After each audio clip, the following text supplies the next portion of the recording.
All right, last one for tonight. We're going to get Aquarius done. So, September energy update for my Aquarians. It's your age, literally. Age of Aquarius. However, Pluto is now in Aquarius. It's not going to treat you the same way it treated Cappies, okay?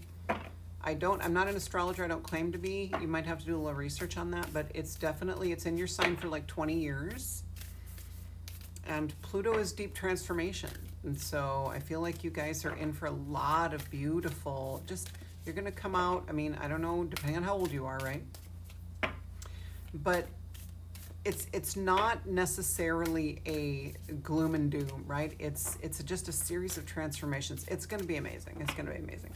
So however you resonate with the sign of Aquarius, Sun, Moon, Rising, Venus, does not matter. There might be a nugget of wisdom in here for you. And oh my God, you guys, the crown. Okay. The crown is now on. So we can channel messages always and only from the highest vibration of love and light. Always and only in the highest good of anyone who receives. So let's do this, Aquarius. Oh, all right, that card wanted to... I feel like there's some urgency, right? Like there's some urgency going on in September for you. Let's find out what's going on. I like it. Oh, you got Freya and the well under Yggdrasil. You got 44, master number, with the well of word. Okay, so you got Freya is your first card, 27, which breaks down to 9, which is coming to the end of a cycle. It's also September is the 9th month, right? So that's just confirming that you are going to have a lot of movement in September. I know Freya is, she transports souls to one of the afterlives. Let's see what the card says though. Birth and death are both part of life. Yeah, so feminine power is different from, but equal to masculine power. The different from is what I want you to focus on, okay? You can fight your own battles, choose partners with discernment, fertility in all forms surrounds you now. Healing in body, mind, and spirit is currently available to you. So I know a lot of beautiful Aquarians who are healing in some way. And it seems like all of them are kind of tackling a different aspect, but ultimately it's the balance, right?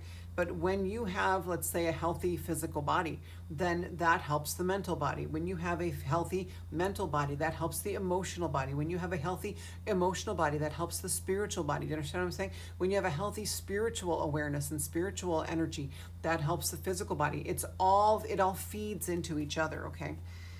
So I like how it says you can fight your own battles just because you are tuning into more feminine energy lately. Doesn't mean you're weak, right? Feminine energy is far from weak, y'all. Far from weak. But I like to choose partners with discernment, fertility in all forms, meaning, if you're in the baby making stage, then maybe that will happen. But really, for most of you, it's going to be about birthing something new in your life that will bring you closer to your purpose, okay? External beauty is rarely enough. Seek depth and intelligence too. So I would say physical health definitely very important on this human journey, but seek depth and don't just hit the gym, okay? Hit the gym in here. Seek depth and intelligence too, but the depth is going to bring you wisdom. The intelligence, obviously studying, researching, learning new things, branching out and expanding your horizons will bring you knowledge, and the balance of knowledge and wisdom is really, really important. Okay. So you got two beautiful feminine, and then you got this energy of water. You got three very feminine cards, Aquarius. So there's either been, I feel like September is going to be continued deep healing for you. That does not mean that you necessarily need to hermit. Let's keep going. You got Thorasaz, I think is how it's pronounced, which is number 3. 3 always comes through for me as trusting your own intuition, trusting that you and only you know what you want, what you need, okay? Do not get drawn into unnecessary drama. I love this. So I'll let you stare at her because she's gorgeous. There are many sides to every story, so make sure you research. I just said research. I know this is a totally different phrase, but I think that's cool that I just said research. Research a situation thoroughly before making a decision. Ignorance is no excuse. Got it? Choose wisdom and remove the old thorn in your side. Ooh. Something big is healing for you in September. Some big belief system, a foundational belief system, you're letting go and you're ready. You're ready. You've been breaking this apart with a sledgehammer, and I feel like it's just been kind of an annoyance hanging on for most of you now. And you're like, oh, would you just go so I can move forward? You're ready. You're ready. September, 2 eclipses in September. 2. We didn't get any. Some of the signs are getting eclipses on the cards. That's why I had to look quick, but no, you did not. But that doesn't mean you're not going to be affected, but maybe you'll be less like profoundly affected because you're already going to be going through very profound transformation. All right, remove the old thorn in your side. Choose the positive flow of enthusiasm, fecundity.